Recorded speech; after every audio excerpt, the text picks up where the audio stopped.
سورۃ البقرہ کے 31ویں رکوع کا آغاز ہے اور یہ دوسرے پارے کا 15واں رکوع ہے۔ جس آیت کریمہ سے اس رکوع کا آغاز ہے یہ سورہ بقرہ کی آیت نمبر 236 ہے۔ ایک انصاری صحابی کے بارے میں یہ آیت کریمہ نازل ہوئی کہ ایک انصاری صحابی تھے جنہوں نے قبیلہ بنی حنیفہ کی ایک خاتون سے نکاح کیا اور مہر مقرر نہیں کیا تھا۔ خلوت صحیحہ سے پہلے انہوں نے طلاق دے دی، تو اس صورت میں یہ حکم بیان ہوا جو اس آیت کریمہ میں بیان ہوا، لا جناح علیکم ان طلقتم النساء ما لم تمسوہن، تم پر کچھ مطالبہ نہیں اگر تم عورتوں کو طلاق دو جب تک تم نے ان کو ہاتھ نہ لگایا ہو، او تفریدو لہن فریضہ، یا کوئی مہر مقرر نہ کر لیا ہو، یعنی عورت کو طلاق دی، خلوت صحیحہ نہیں پائی گئی، مہر بھی مقرر نہ تھا، تو فرمایا کہ او تفریدو لہن فریضہ کے بعد فرمایا ومتعوہن، تو انہیں کچھ برتنے کو دینا ہے، کچھ استعمال کے لیے دینا ہے۔ مفسرین بیان کرتے ہیں کہ جس عورت کا مہر مقرر نہ ہو اور پھر قربت سے پہلے، خلوت صحیحہ سے پہلے اسے طلاق دے دی جائے، تو پھر اس صورت میں اس کے لیے متعہ ہے۔ متعہ کے معنی یہ ہے کہ لباس مکمل دیا جائے، جیسے فی زمانہ شلوار قمیض اور ایک بڑی چادر جس سے پورا جسم چھپایا جا سکے، جیسے عام طور پہ نماز پڑھنے کے لیے جو چادر استعمال کی جاتی ہے، جو موٹی بھی ہو اور پورے جسم کو چھپا سکتی ہو، یہ دینا واجب ہے اس صورت میں۔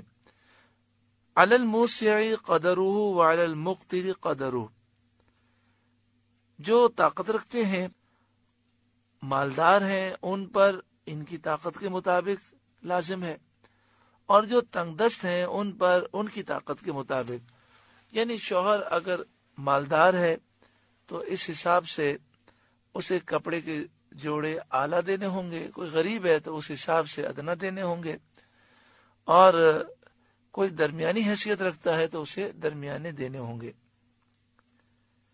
متاعا بالمعروف، حسب دستور کچھ برتنے کا سامان ہے، حقا علی المحسنین، یہ بھلائی کرنے والوں پر واجب ہے، نیکوکاروں پر، مومنوں پر یہ واجب ہے۔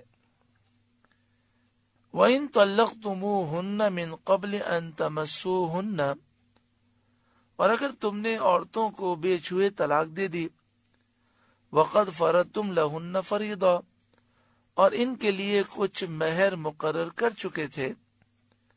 اب دوسری صورت کہ عورت کو طلاق دی گئی خلوت صحیحہ قربت سے پہلے، اور نکاح کے وقت اس کا مہر مقرر کیا گیا تھا، تو اس صورت میں فَنِصْفُ مَا فَرَضْتُمْ،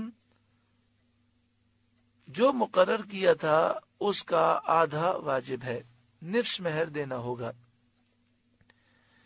إِلَّا أَن يَعْفُونَ أَوْ يَعْفُوَ الَّذِي بِيَدِهِ عُقْدَةُ النِّكَاحِ، مگر یہ کہ عورتیں کچھ معاف کر دیں اپنی مرضی سے، اور وہ اس مہر میں کچھ کمی کر دیں، یا جس کے ہاتھ میں نکاح کی گرہ ہے وہ زیادہ دے دے، تو اس کی اجازت ہے۔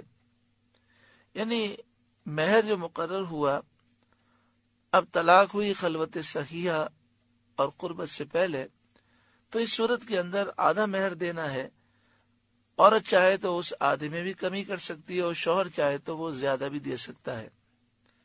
یہاں پہ فرمایا الذی بیدہ عقدۃ النکاح، وہ زیادہ دینا چاہے تو دے سکتا ہے جس کے ہاتھ میں نکاح کی گرہ ہے، اس سے مراد شوہر ہے، تو نکاح کی گرہ شوہر کے ہاتھ میں ہے، جسٹس کو یہ اختیار نہیں کہ وہ نکاح توڑ دے۔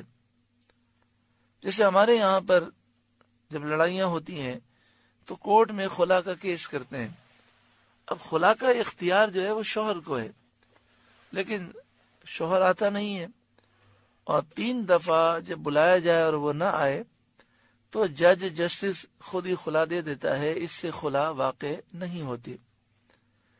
وَأَن تَعْفُوا أَقْرَبُ لِلتَّقْوَى، اور اے مردو تمہارا زیادہ دینا پرہیزگاری سے نزدیک تر ہے.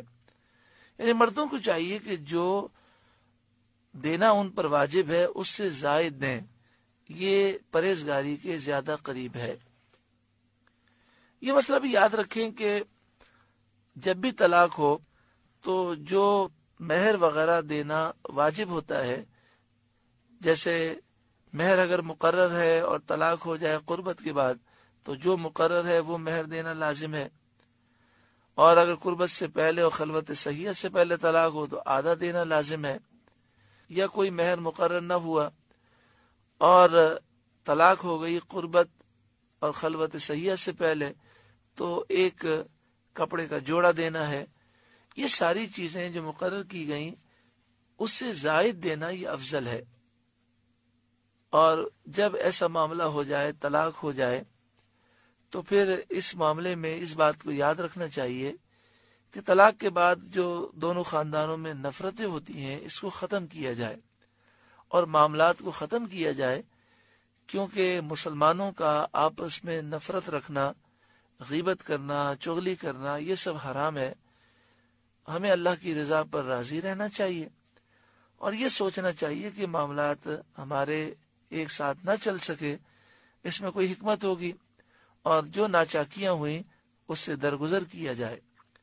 وَلَا تَنْسَوُا الْفَضْلَ بَيْنَكُمْ، اور آپس میں ایک دوسرے پر احسان کو بھلا نہ دو.